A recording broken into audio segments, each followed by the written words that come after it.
On me demande souvent quel est le meilleur témoignage d'expérience de mort imminente que j'ai jamais vu. C'est une question difficile, car il existe des récits et des cas extraordinaires.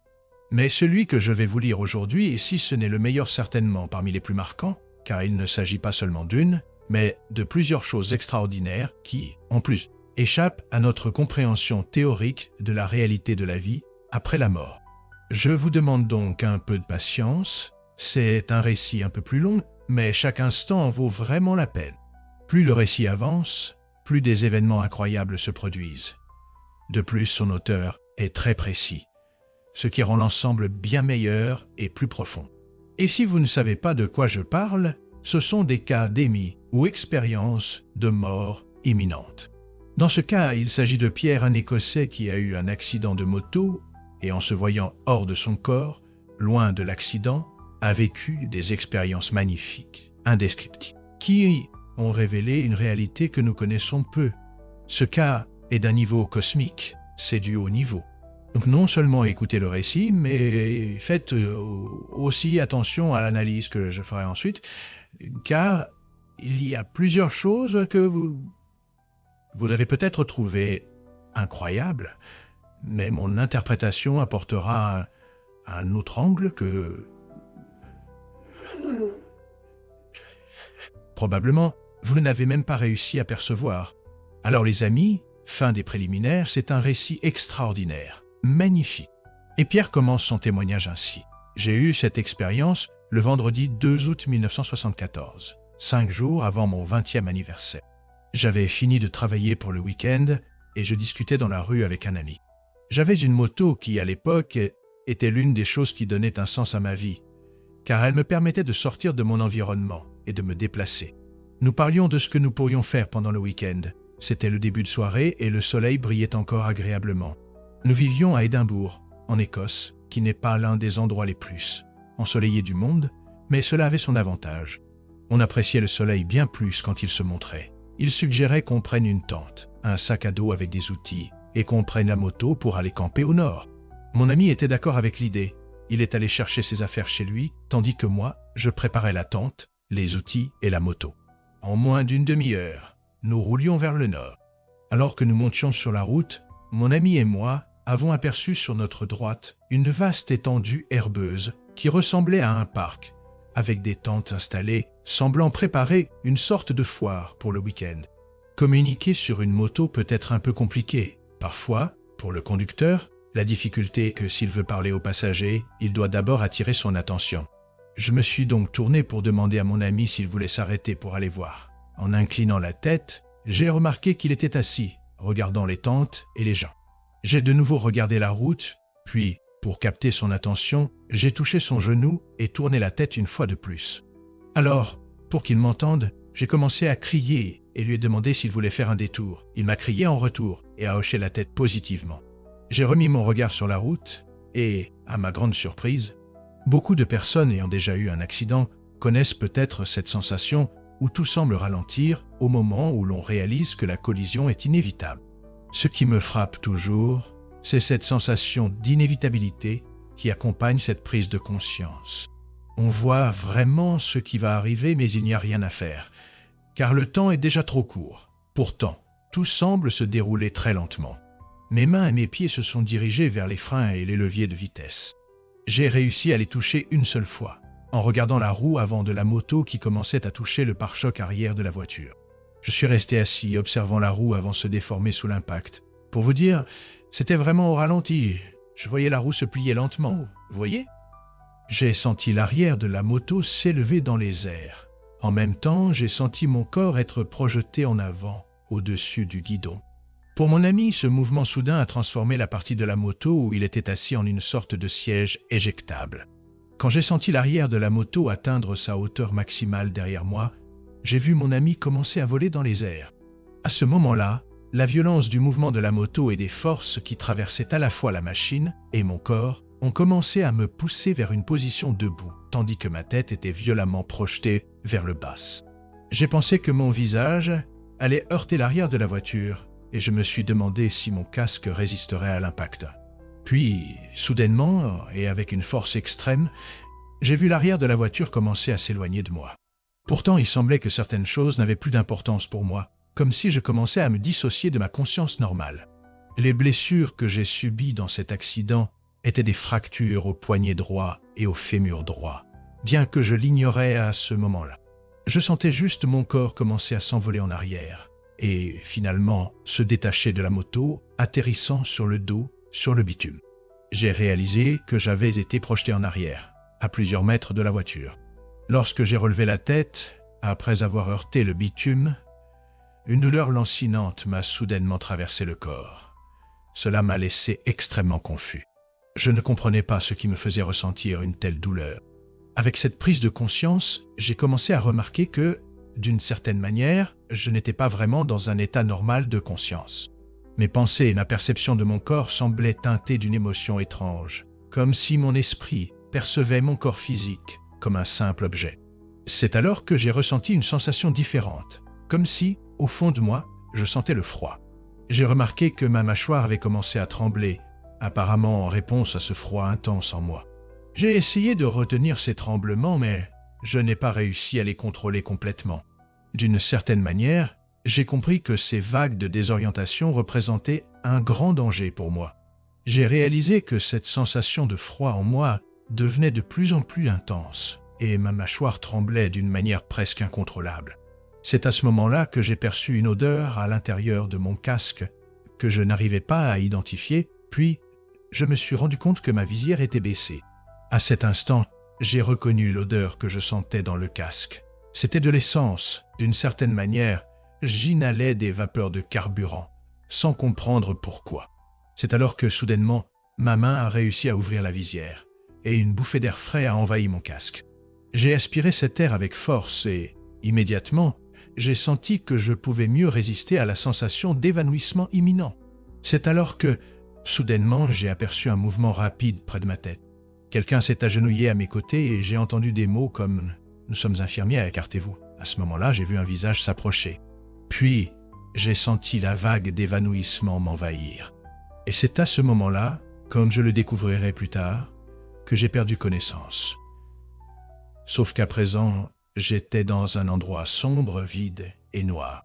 Je ne pouvais rien voir d'autre que l'obscurité. Pourtant, bien que j'en sois conscient, je ne ressentais aucune inquiétude. J'ai aussi réalisé que je n'avais pas de corps.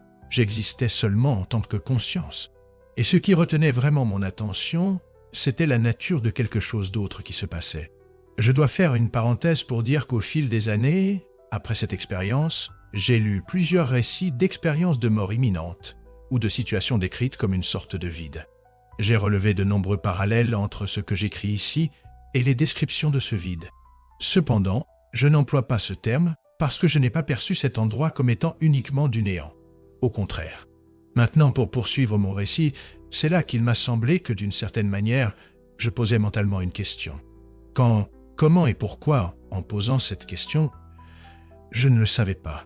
Mais en analysant mes émotions, j'ai compris que ma question concernait ma famille, c'est-à-dire les personnes que j'aimais. Je l'avais formulée comme si j'étais inquiet pour leur avenir, comme s'il y avait une sorte d'obstacle qui m'empêchait de les aider. Et l'idée de cet obstacle, quel qu'il soit, me rendait profondément triste.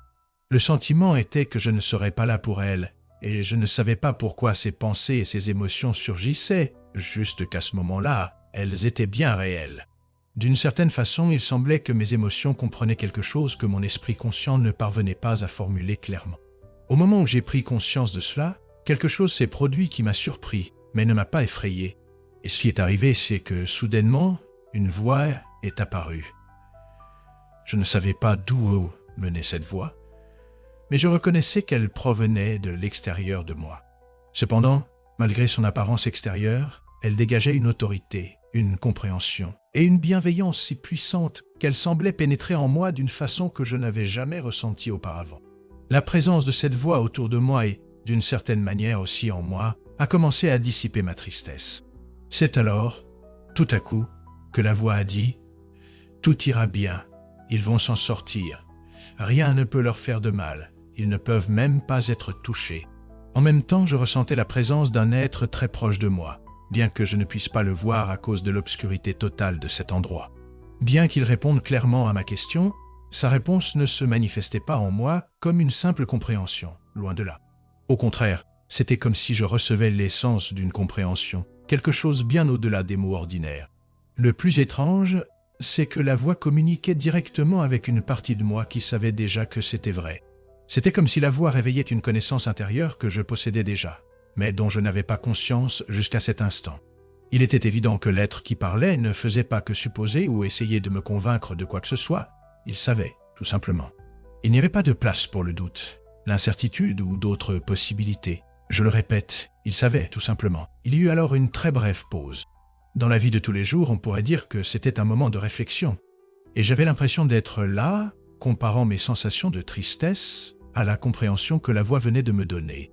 C'était comme si j'évaluais ces deux choses d'une manière qui pourrait mieux se décrire comme la comparaison de fréquences qui s'accordant. Sauf qu'à un moment donné, le dialogue s'est interrompu.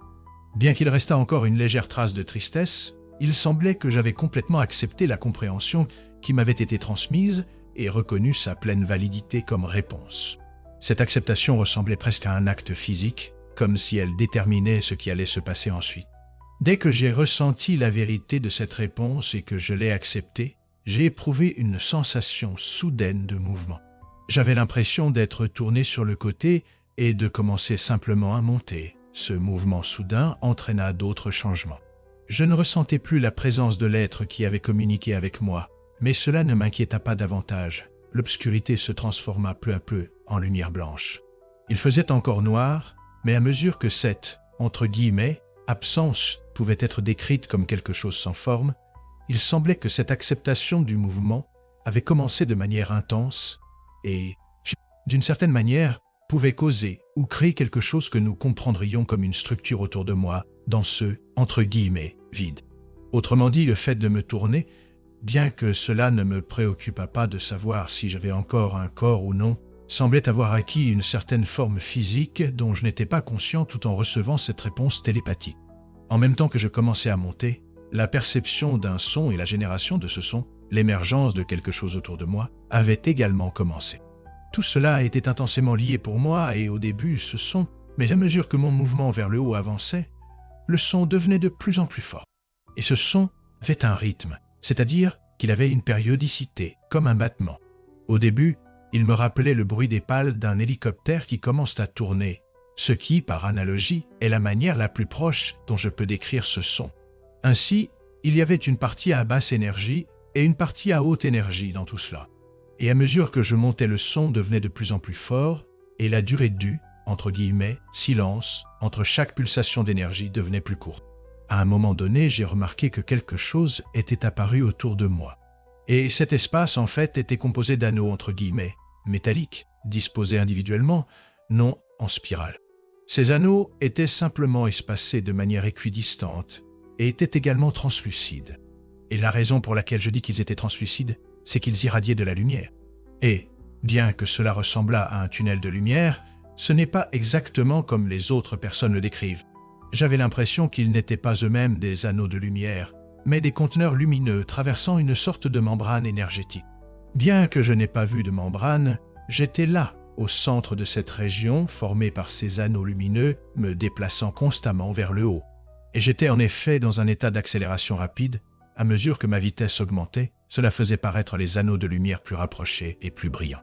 Ma vitesse, en fait, augmentait jusqu'à un rythme qui, ici, sur Terre, serait considéré comme tout simplement incroyable par la plupart des gens. C'était absolument phénoménal. Et, à mesure que je montais, j'ai eu une impression très forte que tous les événements que je voyais étaient synchronisés avec ce son. Je tiens à insister sur le fait que cette source sonore était définitivement extérieure, mais semblait aussi vibrer en moi.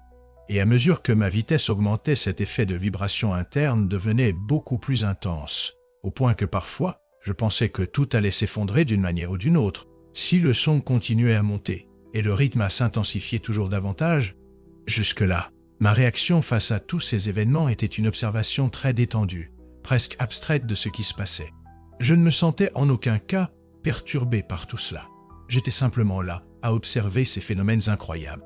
Cependant, il est arrivé un moment où mon effet de flou est devenu si rapide que j'ai commencé à ressentir une peur face aux événements. Ma peur venait du fait que, si tout continuait ainsi, avec ces énergies qui s'intensifiaient, tout allait réellement devenir dangereux et qu'il y aurait un effondrement. Je pouvais même exploser. Ma peur grandissait à mesure que le son montait à des vitesses et à des niveaux absolument indescriptibles ici. Sauf que alors, très soudainement, ma peur s'est complètement dissipée et je ne préoccupais plus de l'effondrement. Je semblais simplement l'accepter avec une certaine indifférence, comme si j'avais atteint un point de silence intérieur. Je me suis rendu compte de tout cela quand, soudainement, cela a disparu. J'étais maintenant en train de flotter dans l'espace cosmique. Je savais que, d'une certaine manière, mon état avait changé, bien que je ne puisse pas dire quand cela s'était produit. Et j'étais là, en complète paix, sans peur ni souci d'aucune sorte. Je me sentais immense, comme si j'étais devenu gigantesque. Même si cela ne m'importait pas particulièrement, je voyais que j'avais un certain corps, et, à tous égards, ce corps ressemblait à mon corps physique d'ici. Sauf que ma sensation de paix et de liberté était incroyable, je n'avais jamais expérimenté cela dans cet état. Vraiment, il semblait que j'avais laissé de côté quelque chose qui ne pouvait être décrit que comme une sorte de poids. J'avais une sensation extraordinaire d'être complet, une paix si intense qu'elle peut sembler impossible à certains. Comparé à cela, même les personnes les plus calmes de la Terre ne sont que des créatures en lutte, feignant une sensation d'harmonie. J'ai aussi remarqué avoir semblé perdre la notion du temps. Tout avait une beauté incroyable, indescriptible. J'ai commencé à regarder autour de moi et, en le faisant, j'ai remarqué quelque chose. Il y avait des distances, entre guillemets, proches. Je dis « proches » par rapport aux normes cosmiques, j'ai vu qu'il y avait des lumières. J'ai compris que ces lumières étaient des étoiles. C'est-à-dire, ici sur Terre, nous les appelons des étoiles. Leur couleur était plus variée que tout ce que j'avais jamais vu dans un ciel ordinaire. Mais là, ces étoiles étaient bien plus que cela. Elles étaient aussi des êtres pleinement conscients. En fait, tout l'univers dans lequel je me trouvais et que je commençais à observer lucidement était entièrement et complètement conscient. Je veux dire que tout, vraiment tout, y compris l'espace lui-même, était imprégné de conscience. Il n'y avait rien là-dedans qui ne fût pas lucide, et cela ne m'étonnait aucunement. Je ressentais à cet instant que j'étais chez moi complètement en sécurité. Chaque poids que j'avais jamais porté avait tout simplement disparu. Et en réalité, c'est uniquement ici, dans cet état, que j'ai réalisé à quel point j'avais été accablé. Maintenant, j'étais dans l'espace, au cœur du cosmos, parmi ces êtres que j'avais l'impression de connaître si bien. Ce sentiment était très net. Je sentais clairement que je connaissais ces êtres, que je connaissais depuis très longtemps. En réalité, on pourrait dire que j'avais connu ces étoiles pendant des périodes si vastes qu'on pourrait même les qualifier d'éternité. En regardant autour de moi, j'ai remarqué que toutes ces étoiles, ou plutôt ces êtres, communiquaient entre elles. Elles échangeaient en permanence. Aucun mot ne pourrait jamais décrire correctement tout ce qui se passait là-bas. Nous ne disposons même pas d'un vocabulaire, même lointain, capable d'appréhender ce que j'essaie ici de décrire. Leur mode de communication était une transmission directe de pensées et d'émotions, mais là, ils formaient en réalité une unique entité. C'est un grand défi, car beaucoup ne pourraient pas comprendre ou imaginer qu'il n'est pas nécessaire d'utiliser des mots pour penser. Ce n'était pas comme ça là-bas. Là-bas, tout se produisait simultanément, et il n'y avait même pas besoin de traduction. J'ai réalisé que ma capacité à distinguer les nuances, les teintes ou les variations d'affection s'était considérablement élargie. Cela me paraissait indispensable pour comprendre ce système de communication entre eux. J'avais le sentiment que ce n'était pas seulement un besoin personnel, mais une nécessité liée au contexte dans lequel je me trouvais. Il faut comprendre que dans un système de communication de ce type, il est tout à fait possible qu'un autre être vous transmette directement une pensée, sans aucune ambiguïté et sans la moindre imprécision. Et c'est exactement ce qui m'est arrivé. Ainsi, la pensée et le sentiment n'étaient plus simplement une propriété mienne ou tienne. C'était la propriété d'un autre être, mais à l'intérieur de moi. Non seulement cela s'est produit, mais je savais aussi que je faisais la même chose avec cet autre être. C'était comme si je possédais un autre esprit et un autre ensemble affectif, tout en étant capable de distinguer que j'étais une entité à part entière. Pour simplifier, j'ai écrit cela comme si je ne communiquais qu'avec un seul de ces êtres.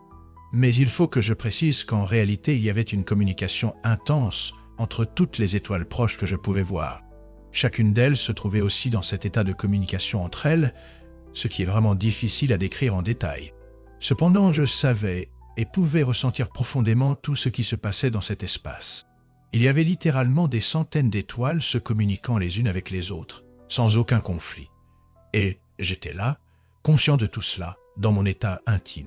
Maintenant, je dois dire quelque chose. Alors que j'étais dans cet espace, dans cet univers conscient et pensant, ressentant tout de manière totalement active, j'étais imprégné d'autres pensées intenses. En regardant autour de moi, je pouvais voir littéralement l'une de ces étoiles et savoir que sa pensée et son sentiment étaient déjà en moi. Pas parce que je venais d'arriver, mais parce que, d'une certaine manière, j'y étais déjà. La complication, c'est que, comme j'étais aussi en moi d'une certaine façon, j'étais aussi en eux. Je sais que c'est difficile à comprendre, mais c'est ce qui se passait. Il est important de comprendre que j'ai principalement écrit sur ce sujet en me concentrant sur les étoiles individuelles, c'est-à-dire sur ces êtres. Mais ce qui se passait là n'était pas ce que nous comprenons comme un système de communication linéaire. Ce fait, à lui seul, a été encore plus compliqué par le fait que je n'avais aucune notion du temps là-bas. Le cadre temporel, s'il en existe un, est complètement différent de celui de notre planète, à tel point qu'il m'était impossible de concevoir le temps. Quelque chose s'est produit qui a annulé notre compréhension de l'écoulement du temps. Cependant, alors que j'observais tout cela et que je percevais la communication entre eux, cette totalité avait une nature indescriptible. En effet, l'ensemble des communications générait uniquement de l'harmonie. Il n'y avait aucun écart pouvant être interprété comme une communication erronée. Pour décrire tout cela, je ne connais qu'une analogie, bien que très imparfaite, la musique. Être là, allongé ressentant, réfléchissant, participant et étant transformé par chacune de ces individualités, c'était comme si tout était joué par une musique extrêmement complexe, orchestrée simultanément par des millions de personnes ou d'objets. J'avais la capacité d'identifier l'ensemble, tout en ayant en même temps des préoccupations très individuelles. Cependant, je voudrais revenir sur un point que j'ai mentionné précédemment. Ma perception de moi-même s'est élargie et cette expansion m'était inconnue. Une partie de cette croissance, de cette expansion personnelle, était liée au fait que mon ego avait disparu. Pourtant, ce qui prenait la place de l'ego était une sorte d'unité avec ce, entre guillemets, esprit total.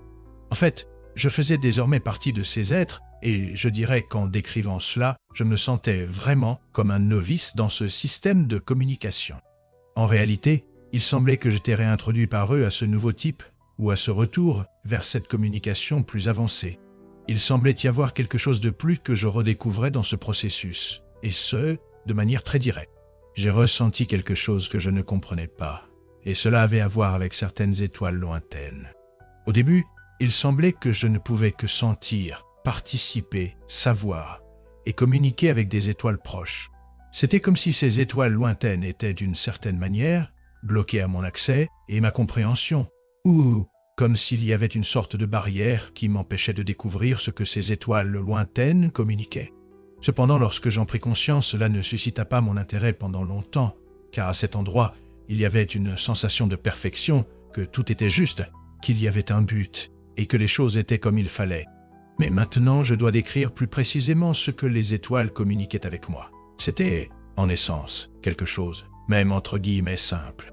Bien que j'ai mentionné que le système était absolument avancé, dans la première partie du message qu'ils m'ont transmis, il était dit qu'ils savaient et voulaient que je sache qu'ils me connaissaient déjà. La deuxième partie de ce qui m'a été communiqué est qu'ils m'ont fait savoir qu'ils étaient heureux de me revoir. Et ils étaient tellement heureux de me retrouver et de se joindre à moi encore une fois. La troisième partie communiquée a été qu'ils m'ont fait savoir qu'ils m'aimaient beaucoup. Je dois souligner ici que ce que j'ai décrit comme la première, la deuxième ou la troisième partie de la communication est totalement imprécis car il n'y avait pas cette linéarité. Le flux du langage des connaissances était simultané, tout se passait en même temps mais tout était ordonné, tout était compréhensible. Cette musique avait une organisation tout simplement indivisible. Je me suis senti à ce moment-là extrêmement joyeux d'être à nouveau en leur présence. Là, dans cette pensée collective où j'étais simplement une personne aimée. J'étais entouré d'une énergie d'amour. Je ne pourrais même pas décrire les sensations d'être dans un tel environnement, avec cette essence ou fréquence de base. Et il faut souligner que ces communications ne pouvaient pas distinguer ce qui était vraiment le mien et ce qui appartenait aux autres. Nous étions arrivés à un point où nous étions unis. Mais la précision du flux comportait des pensées et des sentiments qui indiquaient quelles étaient les intentions et les significations les plus profondes qui existaient en tout, avec une subtilité remarquable. Cette séquence entière a été initiée par une étoile individuelle. C'était l'étoile que j'ai regardée lorsque j'ai pris conscience de l'endroit où j'étais et de ce qui m'arrivait. J'ai regardé cette étoile et elle m'a dit, en communiquant aussi avec les autres, quelque chose qui pourrait se traduire par « Regardez, il est de retour avec nous, il est ici une fois de plus ». En regardant cette étoile, celle qui a tout déclenché, je savais que toutes les étoiles proches savaient déjà que j'étais là, qu'elles avaient déjà reçu tous les messages envoyés. Je ne sais pas combien de temps je suis resté là, flottant dans cette zone de l'espace où je me trouvais. Cela a pu durer quelques minutes, tout comme cela a pu être une éternité. Je l'ignorais et cela ne me dérangeait pas. La sensation d'être bienvenu, d'être aimé, d'être de retour, d'être à l'aise, de me sentir nourri, caressé et accepté, de mon amour pour eux, de les avoir en moi. Tout cela me faisait ressentir l'immensité de la connaissance et la nature fondamentale des choses. J'étais parmi ces êtres, accueillis et aimés, pour combien de temps, je ne sais pas. Mais soudain, au milieu de toute cette harmonie, j'ai entendu un son lointain, comme un grondement venu de loin. J'ai regardé vers ma droite, dans la direction d'où semblait provenir le son. La capacité d'entendre là-bas est comparable à notre audition ici, sauf que cette perception auditive n'était pas limitée à cette forme, car j'ai aussi, incroyablement, perçu le son en moi. Autrement dit, il semblait y avoir quelque chose de vibratoire, un son se déplaçant aussi à l'intérieur. J'ai tourné mon regard vers la direction d'où je pensais que le son venait, et au début, je ne vis rien. La zone que je scrutais était distante, une partie sombre de l'espace, sans étoiles proches. Puis, j'ai cru apercevoir un instant un changement dans cette région, comme si quelque chose était apparu une seconde, puis avait disparu. C'était comme si j'avais vaguement identifié un point en mouvement dans cet espace, apparaissant et disparaissant. Mais je vis que ce point continuait à apparaître et disparaître, et il avait une qualité scintillante, c'était différent. Et cela n'impliquait pas la lumière en tant que telle, mais plutôt la perception de quelque chose de distinct du fond général de l'espace qui régnait dans cette zone. Et, à ce moment-là, j'ai su avec certitude que cette permanence était due au fait que cela s'approchait. Je savais qu'il y avait quelque chose là-bas, et que cela se déplaçait, apparemment en ma direction. Je ne sais pas combien de temps cela a duré. Rappelez-vous que le temps là-bas n'existe pas, du moins pas tel que nous le comprenons ici. Alors que je repérais ce qui bougeait, j'ai soudainement ressenti un silence s'abattre sur moi. Et cela n'avait rien à voir avec la peur. En fait, je n'avais aucune peur là-bas. C'est juste qu'au fur et à mesure que ce silence m'envahissait, j'ai réalisé que toutes les étoiles, c'est-à-dire ces centaines d'étoiles, étaient elles aussi plongées dans le silence. En réalité, c'était comme si tout l'espace était imprégné par ce silence, comme si quelque chose de profond allait se produire, même sans savoir quoi exactement. C'était comme si toutes les étoiles s'étaient retirées dans un état de contemplation, tout comme moi. L'objet, je pouvais maintenant le voir, l'entendre et le ressentir en moi. Il s'approchait et, à mesure qu'il se rapprochait, toute cette sensation auditive devenait de plus en plus intense, au point que je commençais à sentir mon être vibrer au rythme de son son. Même au moment où l'objet est arrivé à ma hauteur, le son n'a jamais été trop fort, contrairement à ce que j'avais décrit dans le tunnel d'anneau. Il augmentait simplement en volume, mais ne devenait jamais écrasant. Et, alors que je regardais, l'objet continuait de se rapprocher. En s'approchant, j'ai compris ce qui venait vers moi. Ce qui arrivait était une roche qui roulait lentement, presque comme si elle flottait dans l'espace, bien que sa vitesse de rotation soit très lente et ne reflète en rien celle de son déplacement réel. Cette roche était, en gros, presque sphérique.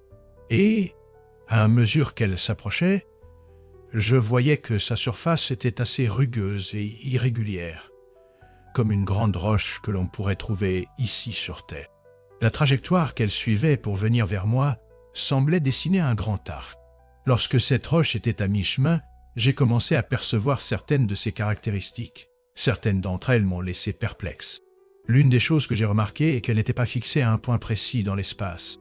Il semblait que j'avais une conscience de cette roche, comme s'il s'agissait d'une entité distincte, qui la rendait, d'une certaine manière, différente de tout ce qui m'entourait. Je savais que cette roche disposait d'une liberté de mouvement qui la distinguait des autres objets. J'ai aussi pris conscience que je n'avais pas la même perception de cette roche que celle que j'avais des étoiles. J'étais également conscient que, d'une certaine façon, la conscience de cette roche n'était pas partagée avec moi. J'avais la sensation que ce qui s'approchait était quelque chose d'impossible à connaître, indescriptible, et lié à l'état dans lequel elle se trouvait. J'avais la sensation que cette roche et son mouvement étaient extrêmement volatiles. Peu importe ce que c'était, ce n'était pas un simple objet qui s'approchait par hasard, suivant par exemple un chemin aléatoire. Cette roche semblait animée d'une volonté propre. J'étais également conscient qu'elle était hors du temps. Je veux dire en termes humains, elle était vieille, bien au-delà de tout ce que notre imagination pouvait concevoir. Peut-être même plus ancienne que notre propre univers. Toute cette apparente absence de communication était en réalité une forme d'échange entre elle et moi. C'était simplement que je n'en comprenais pas les éléments, ce qui me donnait l'impression qu'il n'y avait aucun dialogue. Quoi qu'il en soit, ce qui se passait à ce moment-là avait un sens d'une certaine manière. Je savais pourquoi j'étais là, même si, sur le moment, je ne comprenais pas vraiment. Et cela expliquait pourquoi cet objet possédait une volonté. Il respectait d'une certaine façon un engagement et savait, depuis ce que nous appellerions le commencement des temps, qu'il serait là pour me rencontrer maintenant. À ce moment précis, je ne réalisais pas encore que je devais être présent pour cette rencontre. Cette prise de conscience en moi commençait tout juste à émerger. Et j'ai essayé encore une fois, comme je l'avais fait avec les autres étoiles, d'atteindre la conscience de cet objet, de fusionner avec elle de manière précise. Mais je n'y parvenais vraiment pas.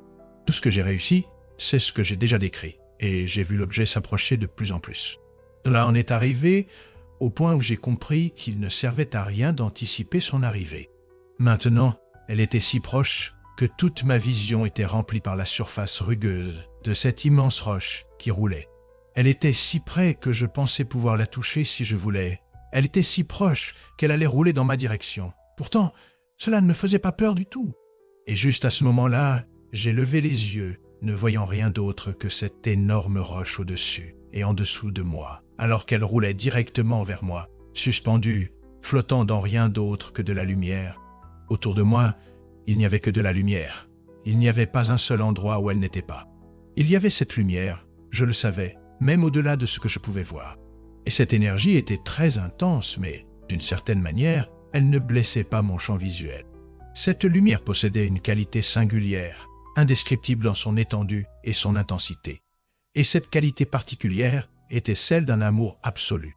Cet amour était à la fois totalement restreint, infiniment vaste et absolument illimité dans sa portée. Cet amour avait une présence que je pouvais ressentir avec chaque fibre de mon être, coulant vers moi, à travers moi, touchant chaque partie de mon existence.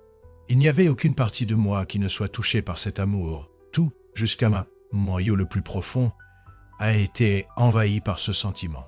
Je n'avais jamais ressenti auparavant, jusqu'à ce jour, une quelconque sensation qui puisse s'en approcher ni en intensité, ni en ressenti, que ce que m'a offert librement cet être, sans aucune restriction. Cet être, cette lumière était l'amour absolu, et, dans cet amour total, est également venue la conscience de son intelligence et de sa sagesse, car j'en ai aussi été imprégné. L'étendue de son intelligence était tout simplement indescriptible. Peut-être pourrions-nous même appeler cela infini. Cette intelligence et cette sagesse étaient si vastes qu'il n'y avait rien en dehors de leur portée. Je suis ici quelqu'un qui essaie, et échoue lamentablement, à écrire sur l'indescriptible. Je n'ai d'autre choix que de poser la plume et de dire qu'en sa grandeur et son pouvoir illimité, cet être était impressionnant, autant par sa puissance que par sa beauté. Aucun mot ne peut décrire tout cela. Pourtant, il faut dire qu'il était capable de tout, et tout ce qu'il m'a donné, tout ce qu'il a fait, pouvait se résumer à son essence fondamentale, déversée pour moi, sans la moindre retenue. Cette essence était véritablement un amour absolu, pur et sincère, et cette beauté indescriptible continue de circuler intensément à travers chaque partie de mon être. J'ai écrit tout cela pour que vous puissiez mieux comprendre ce que je vais dire maintenant. Je dois vous préparer aux sensations qui m'ont submergé aussitôt après être entré dans cette énergie. Ce qui suit est en fait un retour en arrière jusqu'au moment où j'ai rencontré cette lumière. Je me suis vu à nouveau étendu, suspendu, flottant dans rien d'autre que la lumière. Je pouvais voir que mon corps était allongé, incliné d'environ 30, comme si j'étais en position ventrale. Et me voir ainsi, allongé dans la lumière, n'a duré qu'une seconde, peut-être une fraction de seconde. Pourtant, Soudainement et instantanément, je me suis senti exploser avec cette lumière. Un sentiment d'expansion si intense est apparu autour de moi qu'il s'est propagé à une échelle incroyable, comme si j'avais littéralement explosé dans toutes les directions. J'identifiais toujours où se trouvait mon moi, mais dans cet état, j'ai réalisé que de plus en plus d'ondes d'amour affluaient vers moi dans toutes les directions imaginables. J'ai commencé à percevoir que l'amour émanait également de l'intérieur de moi, rayonnant sans interruption, dirigé sans que je sache vers qui. Puis j'ai ressenti la présence d'un être d'une puissance et d'une ampleur que j'avais décrit. Ce que j'essaie d'indiquer ici, c'est qu'en me retrouvant dans la lumière, cette explosion a fait grandir ma taille, comme si ma forme perdait totalement son aspect humain. J'ai simplement disparu. Je suis devenu un être de lumière sans forme définie, et aussi étrange que cela puisse paraître, je suis resté complètement fusionné avec cet être. Je ne sais pas combien de temps cela a duré. Cela aurait pu être 20 secondes, ou cela aurait pu durer des millénaires. Une fois que je n'avais plus de forme propre, comme je l'étais à un certain moment, c'était comme si je retournais à une forme identifiable en dehors de cet être de lumière, comme si j'avais été poussé dehors, et que je ressente encore cet amour massif et cette énergie que j'avais ressentie auparavant. J'ai trouvé extrêmement difficile de mettre tout cela en mots, alors cela m'est venu, et je savais que j'étais à l'intérieur de cet être et lui en moi. Nous étions unis d'une telle manière qu'il n'y avait aucune forme de séparation. Je sais que c'est difficile à comprendre, mais à mesure que je m'enfonçais dans cet être, un sentiment de révérence naissait en moi. J'ai aussi ressenti émerger un sentiment de ma propre gratitude d'être là, uni à lui à nouveau. Je dois dire que c'était une sensation très intense de cette expérience. C'était vraiment comme si une partie de moi connaissait déjà cette roche, cet être ou cet endroit, comme si j'y avais été auparavant. C'était soudain quand j'ai transmis, ou du moins communiqué, mon sentiment de révérence et de gratitude. Ce n'était pas nécessaire que je fasse cela, car il savait déjà. Cependant, il m'a remercié pour cela en transmettant plus d'amour, et je me suis remis à lui, car je voulais être ouvert à lui, être ouvert dans cet état pour toujours. Nous étions absolument connectés, et une union comme celle-ci ne peut jamais être comparée à quoi que ce soit de connu sur Terre. C'était un amour exprimé, sans barrière. Ce n'était pas un amour ordinaire, au sens où on l'entend communément. Les sensations générées étaient à la fois d'une ampleur extraordinaire, mais aussi d'une grande légèreté et subtilité. Encore une fois, elles ne peuvent être décrites ici que par des métaphores. C'était comme s'il y avait tout un orchestre composé de millions et millions d'instruments jouant simultanément. Cela représente, à bien des égards, le point culminant de toute communication, qui était l'amour. Autrement dit, si vous préférez, l'essence vivante et l'harmonie, non seulement entre les étoiles, mais aussi avec cet être, qui allait culminer dans cet amour éternel. Et, après tout cela, après ce sentiment écrasant, c'est là que j'ai compris que j'étais présent pour la réalisation d'un jugement, et juge d'ici entre guillemets. Cela m'est devenu entièrement clair et ne m'a en aucune façon inquiété. Et, quand je parle de jugement entre guillemets, je veux dire qu'il n'y avait absolument aucune possibilité de condamnation impliquée. Je me sentais tellement à l'aise, tellement nourri, tellement impliqué et émerveillé par tout cela que je savais que cet être ne ferait jamais rien pour me faire du mal. Je savais que cet être n'était pas humain. Il était infiniment au-dessus de notre norme. Je savais que cet être puissant serait celui qui me jugerait. Mais, en réalité, j'ai accueilli tout cela. Je l'ai accueilli car je savais que j'étais face à l'amour total. Cet être était entièrement bienveillant. Être jugé par cette conscience, c'est être exposé à son amour total pour vous. Alors que cet être, que cette lumière s'unissait à moi dans son amour, je lui rendais le mien afin que nous soyons encore plus liés. Et j'ai alors réalisé que, dans cette connexion profonde, il cherchait quelque chose en moi. Autrement dit, il ressentait mon chemin à travers lui, cherchant quelque chose dans ce jugement à mon sujet. Il faut comprendre que ce n'est pas une simple question descriptive où cet être m'analysait. J'étais scruté dans l'intimité de mon être et j'ai tenté de décrire cela ci-dessus en présentant cela comme une sorte de jugement. Mais tout cela était intimement lié à ma propre manifestation, à ma manière d'agir dans mes vies. Et, après avoir vécu cette expérience, j'ai lu des témoignages d'autres personnes sur ce processus de la mort où elles revoyaient des images ou des aspects de leur vie qui se recréaient devant elles, comme une sorte de révision en cours. cela ne m'est pas arrivé. Cependant, je savais que j'étais, entre guillemets, jugé. Ou plutôt que je participais à quelque chose de similaire, mais que cet être merveilleux m'observait dans ma globalité. Il était là cherchant quelque chose, évaluant, percevant des vibrations, des fréquences et des émotions, les absorbant avec son amour, me découvrant dans mon entièreté. Et pour être honnête, cela ne semblait pas du tout intrusif. Au contraire, j'étais là, heureux que cet être me regarde de cette façon. Je l'ai accueilli et je l'ai également aimé. C'est pourquoi je savais que cette histoire de jugement n'était qu'un passage obligé. Et le fondement de tout ce qui avait été accompli reposait uniquement sur la réponse à une seule question.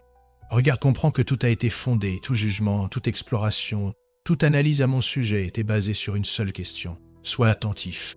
Regarde la question sur laquelle reposait ce jugement. Et la question est la suivante. Quelle est l'essence de ton amour? Je répète. Quelle est l'essence de ton amour?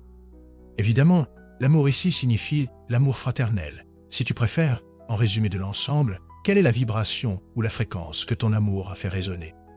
Vague après vague, j'ai compris que cet être m'enveloppait et m'analysait pour cela. Puis il y a eu ce que je ne peux décrire que comme une sorte de pause. Et soudain, il est devenu clair que ce jugement, entre guillemets, était terminé. Je savais que j'étais encore connecté à cet être. Je savais que j'étais toujours immergé dans la lumière. Mais tout à coup, tout est devenu silencieux. Je n'étais plus traversé par ces vagues d'amour qui flottaient autour de moi et à travers moi. Tout devint silencieux. J'étais allongé dans cette énergie, dans cette paix et ce calme absolu. Cela persistait encore, mais dans ce silence, ce sentiment s'est révélé être une acceptation totale. Puis soudain, il s'est passé quelque chose. Quand j'ai pris conscience, je contemplais cet univers sombre, les étoiles célestes. Et en réalisant cela, j'ai tourné la tête vers la gauche. Quand cela s'est produit, j'ai remarqué que la roche était immédiatement à ma gauche, plus proche qu'à un bras de distance. Elle s'éloignait lentement de moi, roulant dans l'espace, et je suis resté là, à la regarder s'éloigner. Pourtant, j'étais toujours connecté énergétiquement. Elle communiquait encore avec moi, bien que d'une manière et d'une intensité beaucoup plus atténuée. D'une certaine manière, son état communicatif ressemblait à celui qu'elle avait lorsqu'elle avait commencé à s'approcher. Ce système de communication et d'interaction était, peu à peu, en train de disparaître. Au fur et à mesure que cette roche, cet être, prenait une distance considérable par rapport à moi, elle a communiqué quelque chose qui pourrait être traduit par « je te verrai, je te retrouverai plus tard ». Une fois de plus, je tiens à souligner que cette traduction verbale est incomplète. La communication comportait de nombreux aspects liés à l'amour, évoquant une notion de temps dans ce contexte. Il était clair qu'il était question d'un rendez-vous ultérieur, une référence énorme en termes de temporalité.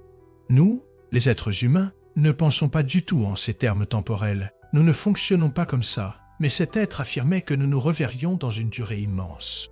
Et je savais que ce temps, tel qu'évoqué, ne signifiait absolument rien pour cet être, rien du tout.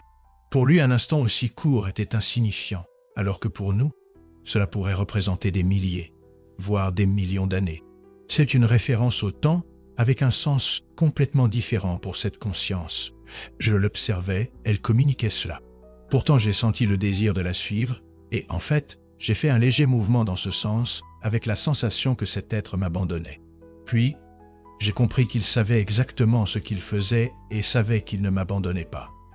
Je savais qu'il ou elle, enfin, avait dit qu'il me retrouverait plus tard. Maintenant, plus tard, reste une autre histoire, mais je savais que tout allait bien et que tout était en ordre. Dès que j'ai compris cela, j'ai vu son arc commencer à la porter vers une petite planète qui se trouvait désormais tout près d'elle. Cela m'a intrigué, car je ne l'avais pas remarqué auparavant. Pourtant, je savais avoir regardé dans cette direction en arrivant, sans chercher à comprendre comment cette planète avait bien pu apparaître là.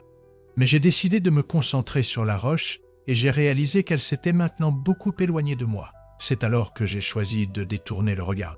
J'ai levé les yeux et j'ai vu le ciel étoilé au-dessus de moi. J'ai alors pris conscience que les étoiles proches avaient disparu d'une manière ou d'une autre. Aucune d'entre elles n'était visible. J'ai aussi remarqué que l'espace où je me trouvais n'était plus imprégné de conscience. Tout était silencieux, comme lorsque je suis arrivé. La seule chose que je pouvais percevoir, c'étaient ces étoiles lointaines, là-bas, dans cet immense infini. Je ne ressentais aucune connexion avec elles. Mais je tournais la tête en réfléchissant. Je pensais qu'il fallait que je prenne une décision sur la direction à suivre maintenant. C'est alors que j'ai aperçu un point dans le ciel, avec des étoiles éloignées autour, et soudain, j'ai voulu aller dans cette direction. Il ne me semblait pas avoir pris une décision ferme sur l'endroit où je voulais réellement aller. Je voulais juste me diriger vers cet endroit. Je ne savais pas si cela impliquait une grande distance ou non, mais j'ai commencé à avancer. Soudain, alors que je commençais à voler, quelque chose s'est produit. J'ai alors entendu une voix féminine m'appeler par mon nom. On aurait dit ma grand-mère avec qui je passais du temps à l'époque. Elle semblait me dire de me lever et d'aller travailler. Je me souviens avoir murmuré quelque chose comme « Je ne vais pas travailler, je ne sens pas très bien ». Mais en disant cela, j'ai ouvert les yeux et au début, j'étais désorienté en réalisant où j'étais. J'ai remarqué que j'étais à l'intérieur d'une ambulance et tout à coup, cette douleur, bien que toujours très atténuée, j'ai commencé à comprendre que j'avais eu un accident. J'ai été emmené à l'hôpital Bridget of Erne soigné et, bien que toujours dans un léger état de choc, j'ai été installé dans un lat. J'ai passé la journée suivante et une demi-journée dans un état proche de l'apathie, me sentant plutôt mal et refusant de beaucoup manger.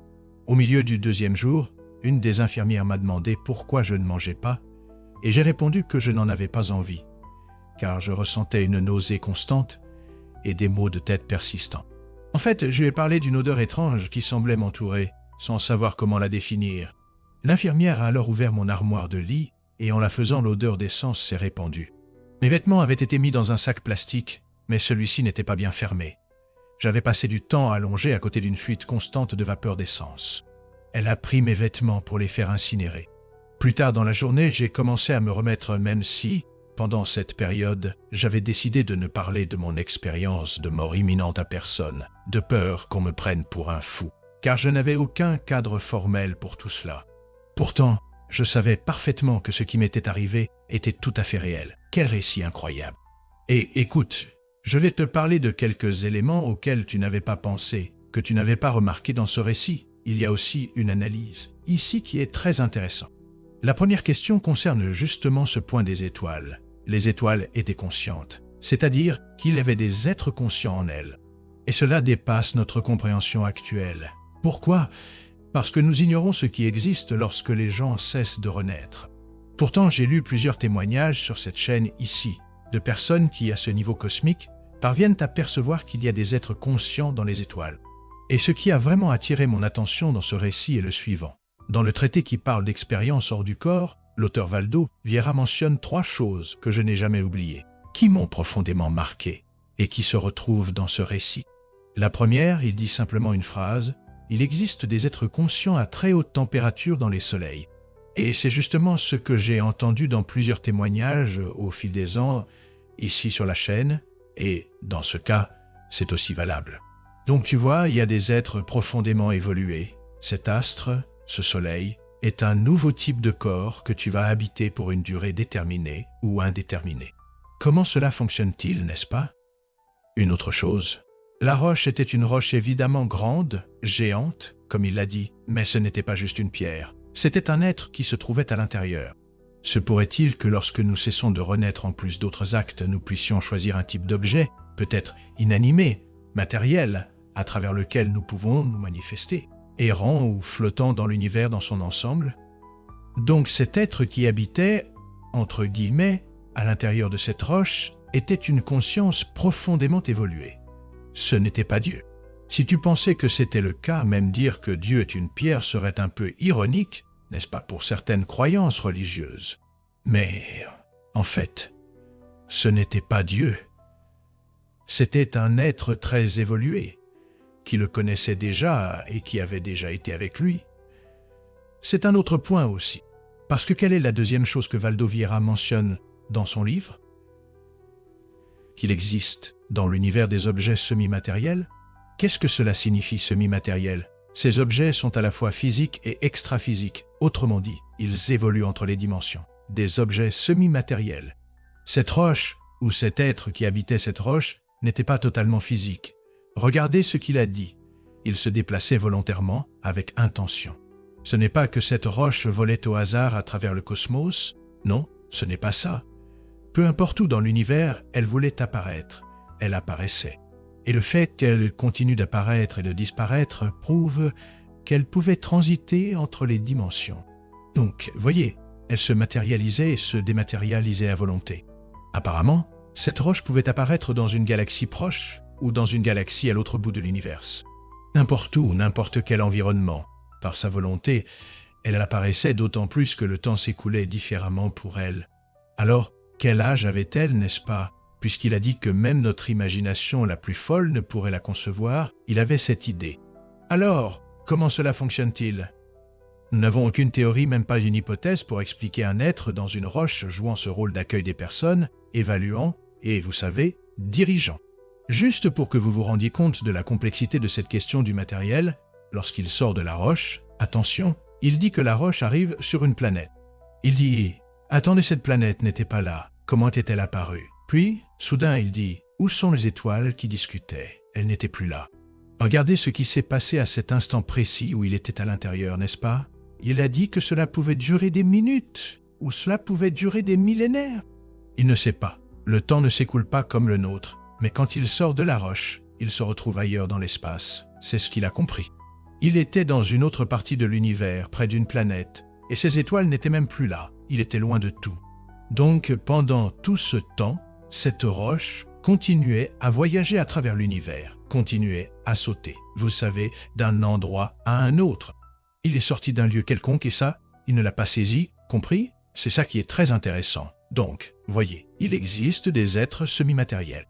Alors, regardez ce qu'il a évoqué. Des êtres conscients à des températures extrêmes des soleils, des êtres objets semi-matériels. Et le troisième point était que il existe des êtres microscopiques et macroscopiques, bien au-delà de notre compréhension actuelle.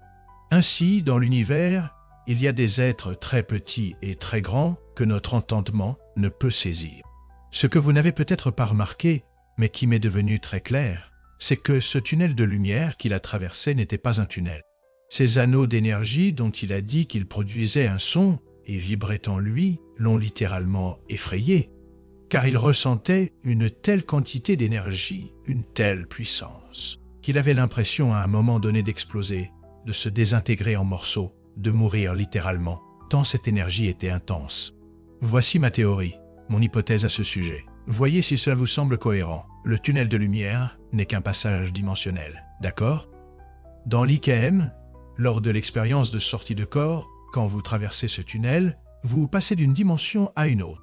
Mais dans cet état-là, mon analyse est qu'il se passe quelque chose d'inédit, que je n'ai jamais vu ailleurs. Ces anneaux d'énergie l'ont rempli d'énergie, devint de plus en plus puissant, de plus en plus grand, de plus en plus gigantesque. Lorsqu'il sort de entre guillemets le tunnel, il se rend compte qu'il a une forme humaine, mais qu'il est gigantesque. Il dit « Waouh, je suis gigantesque, je suis énorme !» Comment cela se fait-il et pourquoi cela a-t-il été fait? On lui a donné tant d'énergie pour qu'il puisse être perçu par ces centaines d'étoiles. Évidemment, c'est un endroit immense où, si vous avez des notions d'astronomie, vous savez que la distance entre une étoile et une autre est énorme, d'accord? Donc, dans un lieu où des centaines d'étoiles sont proches les unes des autres, toutes perçoivent sa présence. Pourquoi? Parce qu'il disposait d'une quantité massive d'énergie en lui, ce qui lui a permis à la fois d'être perçu par les autres et de communiquer avec les étoiles présentes. Vous comprenez? Donc ce tunnel, entre guillemets, a servi de condensateur ou d'accumulateur d'énergie qui a rendu cette expérience possible. Peut-être que sans cela, il n'aurait même pas eu assez d'énergie pour se connecter à la roche elle-même. Cela vous paraît logique? Pour moi, c'était très clair, car c'est complètement différent. Il a lui-même dit, ce n'est pas le tunnel de lumière dont on parle dans les EQM, mais cette énergie ont augmenté, augmenté, augmenté. Et c'est ce qui, selon moi, lui a donné la capacité, l'aptitude de faire tout ce qu'il a accompli. Alors, c'est un endroit très intéressant, une affaire très sérieuse, n'est-ce pas? Une autre chose, cette voix qui est apparue au début, tout au début de son récit, il m'a semblé très clair que c'était son guide, c'est-à-dire son mentor, son guide de lumière, en fin de compte, ce que vous voulez, un bienfaiteur extra-physique. Le guide a commencé à lui dire « Reste calme, ne t'inquiète pas pour ta famille, tout va bien, ils vont bien, tout est en ordre, tu sais, tout est tranquille, ne sois pas paniqué. » Une fois qu'il s'est calmé, ce guide a pris en charge cette dimension de transition. Vous voyez, ce n'était pas une communauté extra-physique peuplée, ni une communauté négative. C'était une communauté de passage, une dimension de transition. Après l'avoir apaisé et avoir discuté, il crée le tunnel, n'est-ce pas? Ces anneaux, ces cercles d'énergie, on fournit cette technologie avancée pour qu'il puisse atteindre cet état, ce nouveau niveau de manifestation. D'ailleurs, après qu'il ait parlé là-bas, cet être qui lui a parlé, il ne l'a plus perçu et y est resté en arrière. Celui-là, n'est-ce pas? Je ne suis pas du genre à parier, et je n'aime pas ça. Mais si je devais parier, je dirais que cette première voix était, n'est-ce pas, celle de son guide, ce qui est aussi très intéressant. Une autre chose, le jugement. Je ne sais pas si vous avez déjà abordé ce sujet, n'est-ce pas, mais ce jugement qui a eu lieu, à mon avis, a échoué. Regardez la subtilité que je vais souligner ici. Quand il arrive parmi les étoiles et que tout le monde dit « Regardez, il est là, il est revenu, il est de nouveau présent », probablement ces êtres qui se trouvent dans les étoiles étaient des personnes, des êtres qui ont côtoyé. Pierre, il y a longtemps dans de nombreuses vies passées, mon hypothèse est que ces êtres ont continué à évoluer, à grandir et à se perfectionner. Et Pierre, lui, est resté en arrière. Resté en arrière comment? Il a vécu des vies avec amertume, avec traumatisme, avec violence. Il a vécu ses immaturités. Au lieu d'assumer ses responsabilités et d'approfondir son évolution, vous comprenez, ses amis ont progressé et lui est resté en arrière. C'est pourquoi, selon mon hypothèse, quand il apparaît à ce moment-là et que la roche surgit, c'était pour faire une évaluation. Quel type d'évaluation? Ils ont sondé toutes ces dernières vies. Quand je dis « dernier », on peut imaginer une longue liste là où cet être de roche a pu analyser. A-t-il mûri au point de suivre un chemin évolutif plus vaste, passer à un autre niveau, s'élever et commencer à agir? Vous savez? Et commencer à agir, vous savez? Et peut-être atteindre un niveau cosmique, comme ses amis. Mais que se passe-t-il? Cet être de pure paix qui ne le condamnerait jamais n'a rien dit. Mais regardez bien, quand le jugement prend fin, il se voit déjà en dehors de la roche. Donc la roche n'a pas dit « Eh bien, mon ami, vous avez échoué, vous êtes encore plus immature que mûr ». Elle n'a tout simplement rien dit. Quand le jugement est terminé, il se retrouve dans l'espace et la roche dit « Nous nous reverrons dans quelque temps ». Cela signifie qu'elle a accordé un peu de temps, que ce soit des milliers ou des millions d'années, pour que Pierre continue d'évoluer vie après vie, grandissant, mûrissant et dans les eaux. La question était aussi forte, n'est-ce pas? Quelle est l'essence de votre amour? Ainsi, il allait continuer à observer. S'il évoluait, peut-être qu'à un certain moment, la roche reviendrait, ferait un nouveau jugement et verrait si cet être avait progressé. S'il a évolué, parfait, nous passerons à un nouveau niveau. S'il ne l'a pas fait, patience absolue, tu reviendras et, dans quelques milliers d'années, nous nous reverrons à nouveau. Qui sait, d'ici là, il aura peut-être mûri davantage et relevé de nouveaux défis évolutifs. Et, pour moi, c'est ce qui s'est passé. Pierre a échoué, il n'a pas réussi le test et qui sait, dans quelques milliers d'années, il aura une nouvelle évaluation et peut-être pourra-t-il avancer. Tout cela a parfaitement du sens, d'autant plus que la révision de sa vie n'a même pas eu lieu. Il a juste ressenti que l'être fouillait. Ce n'était pas une révision de vie normale, comme cela arrive dans des cas totalement atypiques, n'est-ce pas? Ce questionnement existentiel au cœur à l'essence de l'être, c'est un autre point très sérieux maintenant. Est-ce que cela a du sens? Je pense que l'une des choses les plus importantes qui est mentionnée est justement la question « Quelle est l'essence de votre amour ?» Rappelons-nous, amour synonyme de fraternité, de compassion, d'entraide, c'est être bienveillant, fraternel envers les autres. Alors, cela confirme y compris cette question de l'expérience de mort imminente que je pose souvent. La question secrète de l'état proche de la mort, de l'EQM, est « Qu'avez-vous fait sur Terre pour les autres ?» Vous voyez, dans ce contexte, lorsque nous envisageons plusieurs planètes, cette question peut sembler un peu décalée. Peut-être que la question la plus appropriée serait « Qu'avez-vous fait sur votre planète pour les autres ?» Compris? En d'autres termes, quelle est l'essence de votre amour fraternel? Parce que cela n'a pas d'importance. Je l'ai déjà dit, je le répète, l'univers est subtil. L'essence du cosmos est la fraternité, l'entraide.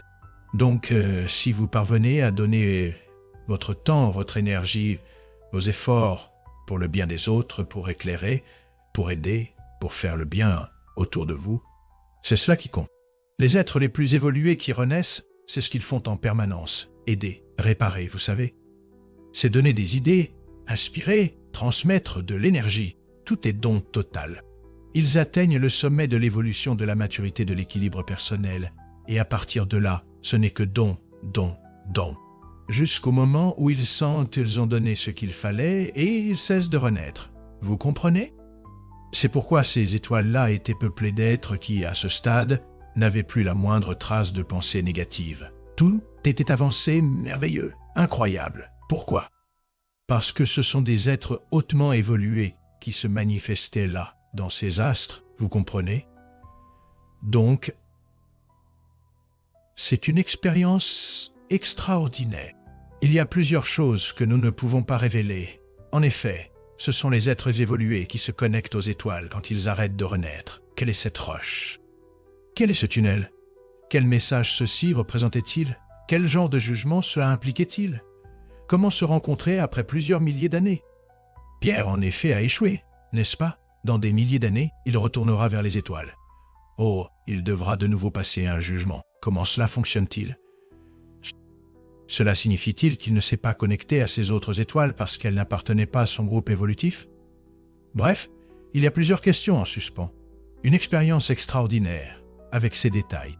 Si vous souhaitez apprendre à vivre des expériences hors du corps extraordinaires sans accident, sans traumatisme, et depuis chez vous, restez bien attentifs. Car cette vidéo est enregistrée juste avant que la chaîne atteigne les 100 000 abonnés pour cet événement spécial. Très bientôt, un cours sur l'expérience hors du corps sera lancé. Peut-être que, au moment où vous regardez cette vidéo, le cours est déjà disponible et vous pouvez y participer. Je vais donc vous expliquer de manière très accessible, tout en vous offrant un contenu riche, d'accord? Tout ce que vous devez savoir pour vivre des expériences hors du corps, ce qui bloque, ce qui aide, quoi faire, quoi ne pas faire, des astuces, des techniques et une plongée approfondie dans ce sujet. Le cours proposera 2 formules différentes que je détaillerai lors du lancement. Alors, si vous voulez savoir, Alexandre, comment faire? Puis-je le faire chez moi? Est-ce risqué? Qu'est-ce qui est recommandé? Que peut-il m'arriver? Quels phénomènes peuvent se manifester? Si cela se produit, que dois-je faire? Que ne dois-je surtout pas faire? Vous savez, tout cela sera couvert, tout sera à votre portée. J'ai donc une certaine expérience, mais ce nouveau cours est, en réalité, le plus complet qui existe. Ne doutez pas. Une autre chose, ce cours n'est pas l'œuvre d'un seul auteur. J'y ai intégré les travaux des plus grands spécialistes de l'expérience hors du corps. Vous y trouverez William Bauman, Robert Morrow, Valdo Vieira, Wagner Borch et Susan Blackmore. Eh bien, tous les auteurs les plus incontournables sont là. C'est un cours universel et complet qui mêle divers auteurs. Je retiens le meilleur de chacun pour vous offrir un contenu de qualité. Alors restez connectés à la chaîne. Nous en parlerons aussi dans d'autres vidéos, ainsi que sur l'Instagram de Dimension Mentale, où seront annoncées les dates et les modalités, si vous le souhaitez. Dans le premier commentaire épinglé de cette chaîne, il y a le lien en savoir plus auquel vous pouvez accéder. Si le cours est disponible, vous pouvez en profiter et vivre vos propres expériences. Vous pouvez vivre des expériences comme celle de Pierre, c'est possible. Il est très rare d'avoir une expérience d'un tel niveau, mais ça peut arriver, pourquoi pas? On ne peut pas garantir que vous ne le vivrez pas. Vous pouvez vivre de belles expériences, retrouver des proches, revoir où vous étiez avant de renaître. Vous pouvez perdre la peur de la mort, vous savez. Vous pourriez visiter de magnifiques communautés spirituelles, acquérir des connaissances avancées. Comme vous le voyez, il y a tant de choses à découvrir hors du corps. Imaginez une expérience comme celle-ci. Voyager dans l'univers, c'est possible. Vous pouvez quitter votre corps, voir la Terre de loin, vous rendre jusqu'au Soleil, vous approcher d'un trou noir. Plusieurs témoignages sur cette chaîne parlent de personnes qui ont voyagé dans le cosmos, vers des planètes habitées par des êtres plus évolués, qui sont entrés dans des trous noirs. Il y en a pour tous les goûts. Cette expérience est extraordinaire, mais avoir une théorie ne suffit pas. Il faut passer à la pratique. Alors, je vous lance une invitation sincère pour que vous puissiez également saisir cette opportunité.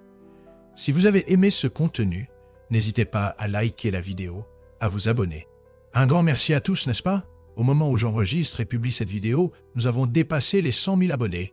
C'est une immense fierté d'atteindre ce chiffre, et je compte sur vous pour, qui sait, atteindre le prochain million d'abonnés. Vous pensez à quelqu'un? Partagez cette vidéo avec une personne ou un groupe qui pourrait être concerné.